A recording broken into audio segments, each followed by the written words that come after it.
a better momentum as we go. It fits in very well with the other jobs and roles that I do. I'm also the National Committee Woman for the Republican Party, and I'm also the State Director for Concerned Women for America.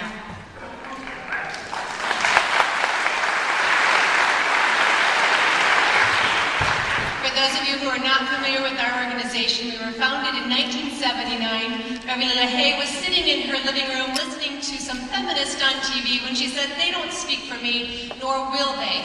And she went to her kitchen table with her sister and some friends and started the organization, and now we meet at kitchen tables all over the country. We are the women's group that likes men.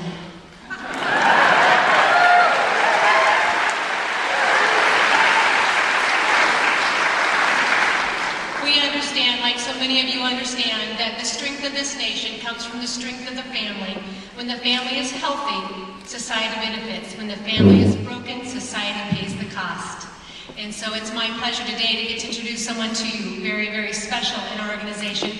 I want you to stop by our booth when you get a chance. It's down on the lower level. Allison Howard is there. She's our communications director. And yesterday she spoke to 200 youth academy who came wanting to be trained and prepared, because they're going to step in where we leave off. And even better yet, they're going to step up where we fail. And I'm excited.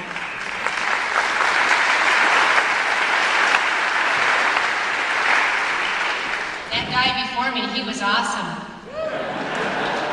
He can open for me anytime. But I hear what they're saying. They're asking you. The politicians are now asking you, join us. And that's why you're here today, and I'm so excited. CWA, you can start, you can be at home at your table as much or as little as you want to be involved, because it was started by a busy mom for more busy women and men. 1/3 of our membership are men. But today I get to introduce to you our national president. And you can look up her bio in your folder. But she started out on the Hill with a congressman. She was a legislative director for us at CWA for 5 years. She was on the national board, and she's the founder of another organization for children. And in that meantime, then she also came back, and she's now our CEO and founder. And so I get to introduce her. Before I do, he said, abolish the IRS. Did you really like that? Yeah.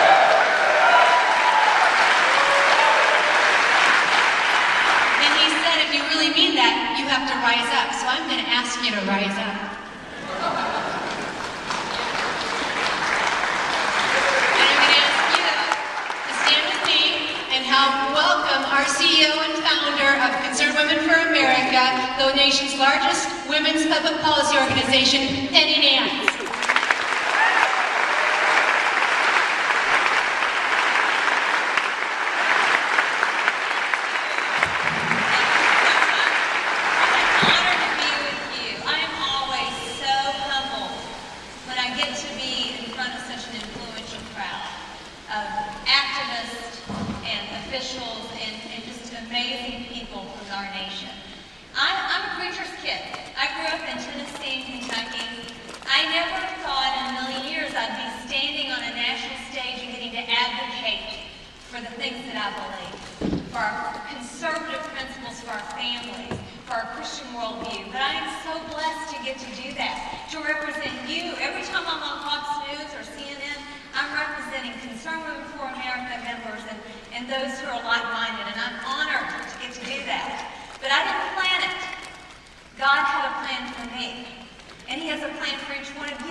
And that's a shame. But I can see why they're afraid of that. When you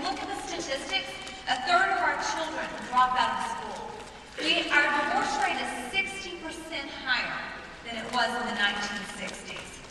And we've talked already about the national debt, $17 trillion almost now. That is $50,000 for every single person in this room. The kids in front of me that have yet to have made their first car payment owe $50,000. The health care behemoth, the Affordable Care Act, that 2,000-page monstrosity of a bill only escalates the financial issues that we have. And by the way, healthcare is a women's issue. 60% of the cost incurred at the doctor's office is incurred by women. 80% of the healthcare decisions made in this nation are made by women. We are the ones, when a family member grows ill, that steps forward to care for them. And so it's not just our husband and our children that we're deciding for, it's also our parents and sometimes even our grandparents. The Independent Payment Advisory Board, that 15 panel of unelected, unaccountable government bureaucrats, will have the ability to ration and make decisions for all of us. That's a problem for women. We call this at Concerned Women for America an Esther moment. You all remember Esther. She was that 6th century BC nobody. She was an orphan who was plucked from obscurity and made the queen of the vast Medo-Persian Empire. And it's not because she chose it. No, it was because God willed it. And, you know, it's good to be queen. She didn't choose it, but very quickly she became very comfortable in that position, and who wouldn't? It's good to be loved and admired and flattered. But at some point during her reign, her uncle Mordecai had to come to her and say, Esther, wake up. We are in a crisis in this nation because a 6th century version of Adolf Hitler was planning and was going to be successful if she didn't intervene in absolutely destroying all the Jews in the entire vast empire. So the question was whether she was going to step up for her people. And he says something to her in Esther 4 that I think is important.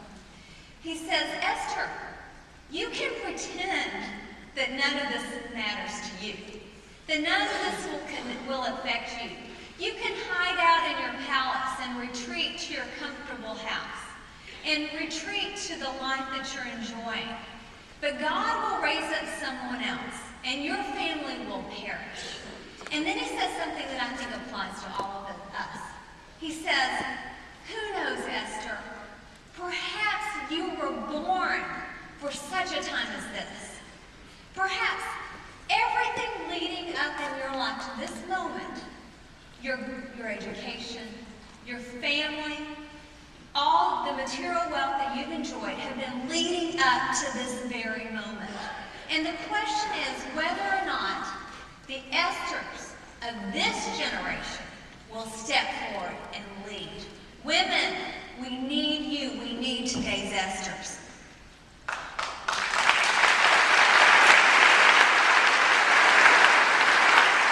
Now, recently, I got a hard, cold look at what happens when people of faith do not confront evil. I had the pleasure of going this past April to Israel, and if you haven't gone, you need to go. And while I was there, I was in Jerusalem, I got the honor of visiting VID00003, which is their Holocaust museum, and it is difficult to see.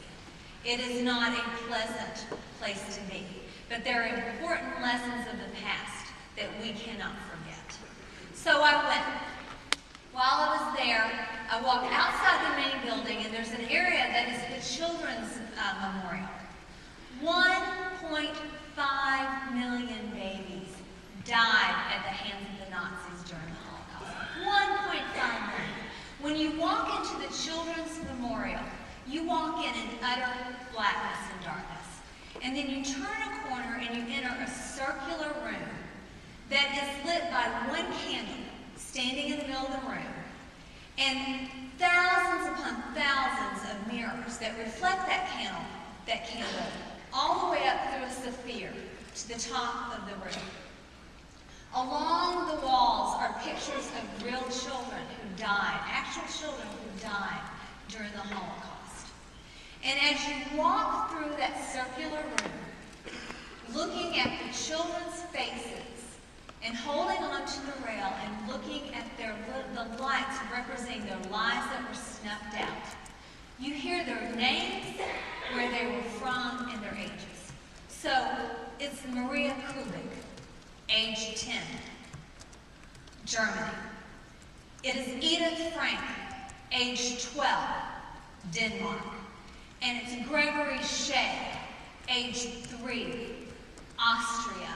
And on and on and on for 1.5 million names if you could stand and listen to it long enough. It is painful. And when you leave that room, you see a sign that said the road to Auschwitz was paved with apathy. We must stand. And I know you're thinking, that kind of evil couldn't exist today. The world simply wouldn't allow that kind of evil to continue today. Never again will that happen. Never again. Never again. But 55 million babies have died since Roe v. Wade. Never again, but 100,000 children are trafficked into the shores of this country every year. Never again, but women are brutalized all over the world by Islamic fascists. Never again, but the ugly head of anti-Semitism rears its head around the world and even within our own government. Ladies and gentlemen, no, we must have the Esthers of this generation step forward with me. Will you join me? Will you be the Esthers of this generation? Will you lead and will you save our nation? Thank you.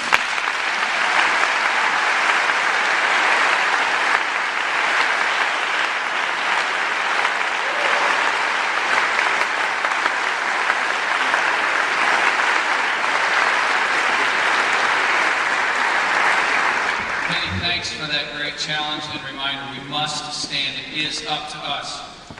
It is a great and somewhat emotional pleasure for me to introduce our next speaker. John Paulton is an old, quote, war buddy, unquote, of mine.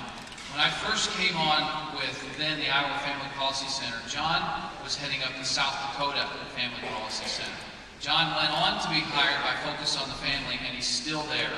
He does special projects, he helps with lobbying, he's a great writer. John had stage 4 lymphoma for quite some time, and it was very somber around Focus on the Family at that time. Frankly, I think most people thought we were going to lose him. He had 3 young daughters, or 2 daughters and a son, and a great wife, and he had a great ministry at Focus. But John, through prayer and passion, fought back, and he just got a clean bill of health recently. Praise God.